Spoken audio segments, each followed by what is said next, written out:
Hello, and welcome back. If this is your first time joining us, welcome, and thank you.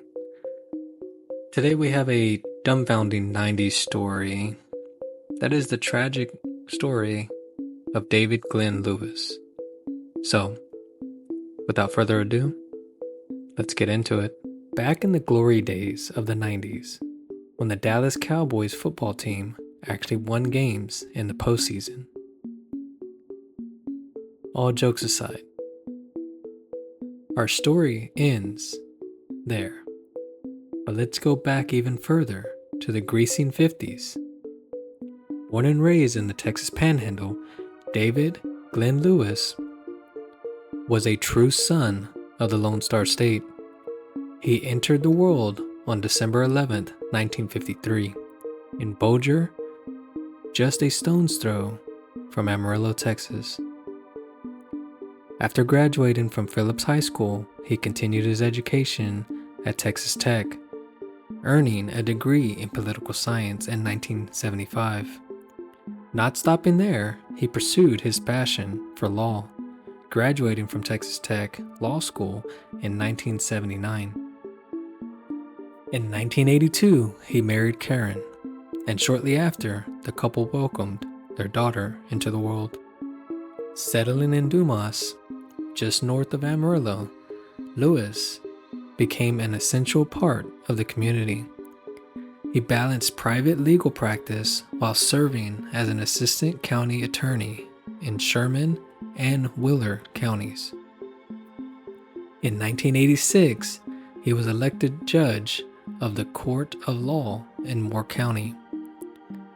Though he later left this position to pursue a judgeship in the 69th District Court, he returned to private practice in Amarillo after an unsuccessful campaign.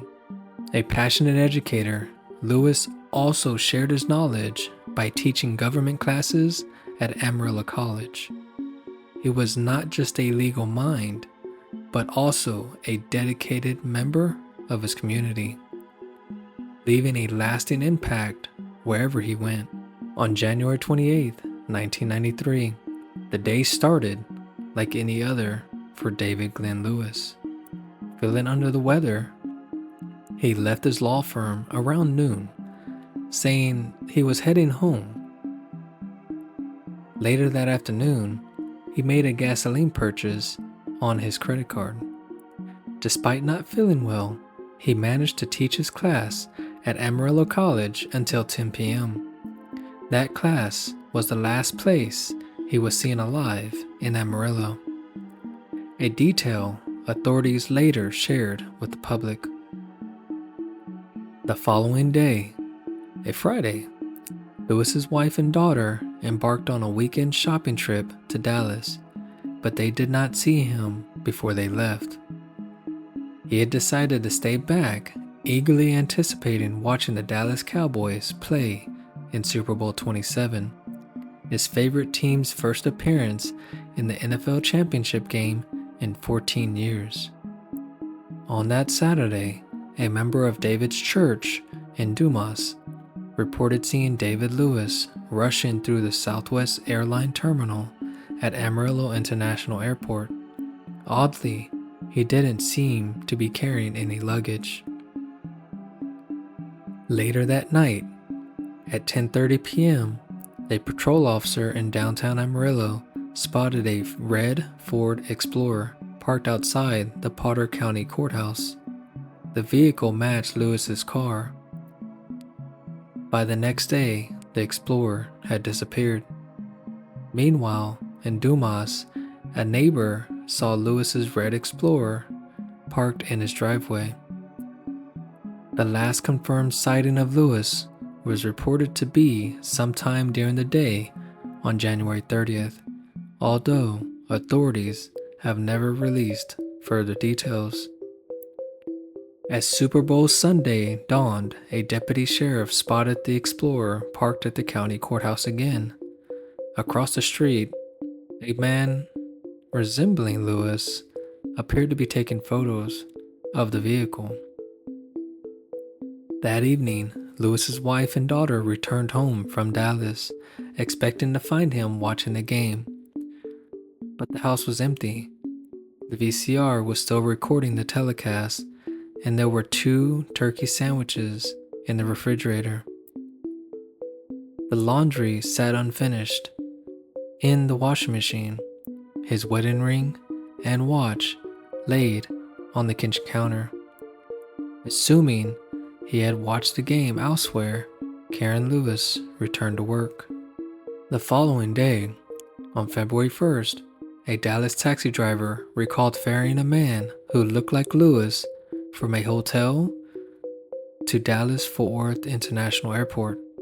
The man seemed nervous and paid with cash from a bundle of $100 bills. Worried after Lewis missed 2 work appointments, Karen called the police to report him missing. That's when the mystery of David Glenn Lewis begun to unfold. On February 1st, 1993, at approximately 10:30 p.m. on a chilly night in Moxie, Washington, just east of Yakima, the world around the town seemed to pause when a motorist spotted a disoriented man walking along State Road 24 near Rivard Road.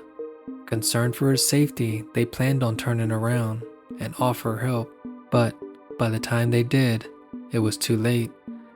They found him lying on the road, a victim of a hit and run, and noticed a Camaro speeding off, unable to get a proper description of the vehicle. He was pronounced dead at the scene with no identification to help authorities figure out who he was. He became known as the Moxie John Doe. Meanwhile, in Amarillo, Texas, the disappearance of David Glenn Lewis was causing a stir.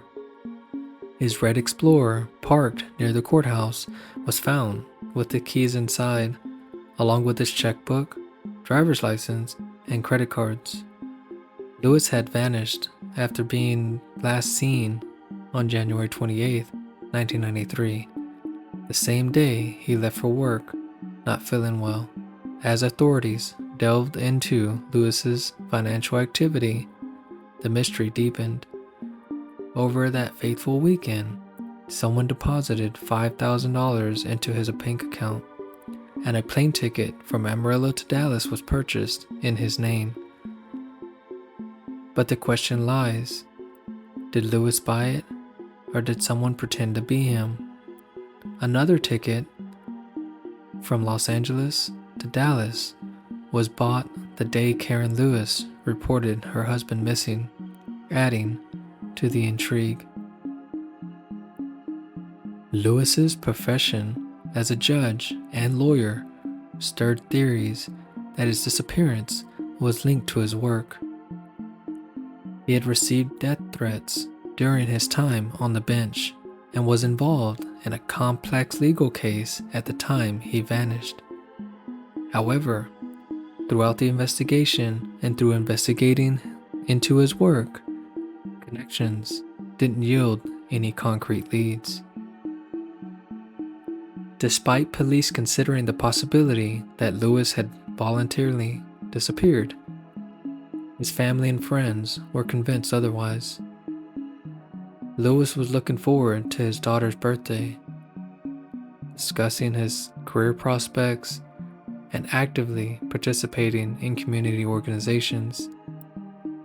They couldn't believe he would just vanish.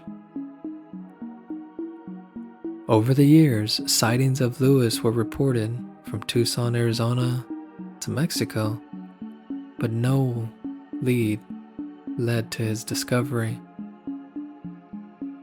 The police suspected a suicide or voluntary disappearance and even closed the case in 2002, much to the family's dismay. In 2003, Potter Dieter, a detective with the Washington State Patrol, stumbled upon a series in the Seattle Post discussing the challenges of solving long-term missing person cases.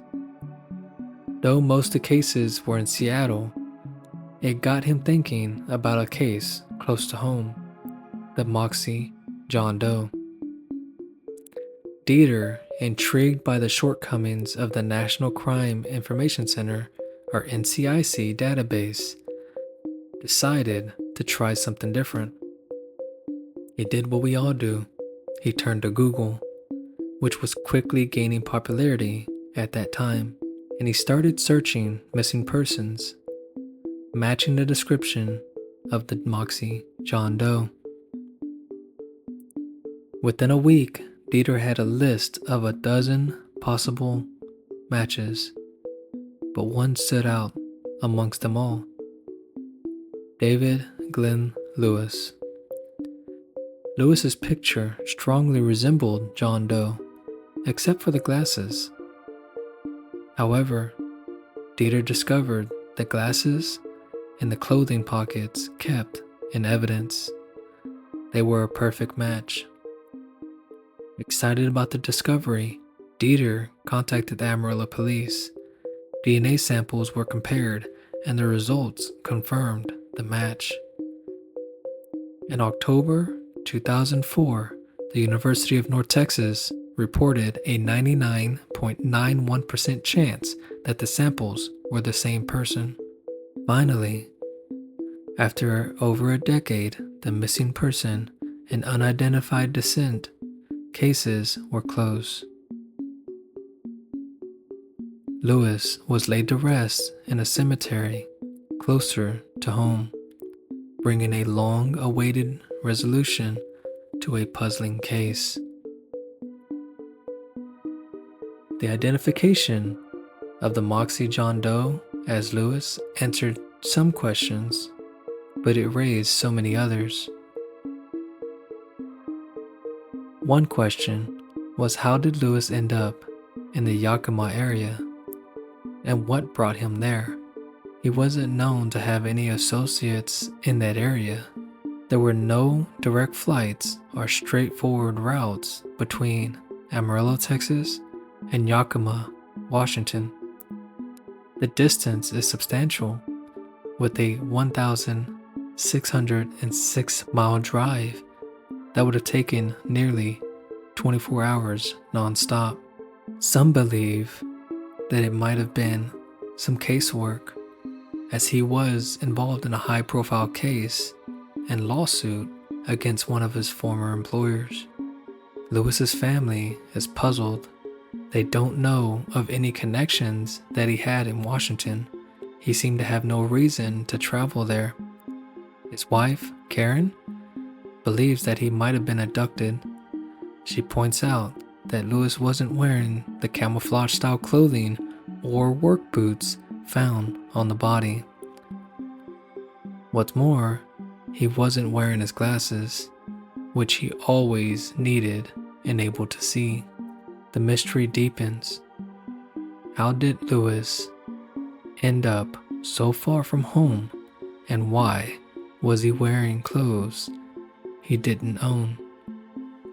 Another question that has been brought up is, at the time, and even still now, it's not believed that the VCR that Lewis had was able to be set up to record by itself. And in that time, VHS cassettes only lasted approximately 4 hours, which means he would have had to be in his home to press the button to start recording, and for it to still be recording when his wife and daughter got home leads to more questions than answers. If you enjoyed today's story, leave a like, drop a comment, and don't forget to subscribe. It's free, and you can always unsubscribe later. So until next time, stay safe, stay blessed, and keep an eye out for anything mysterious.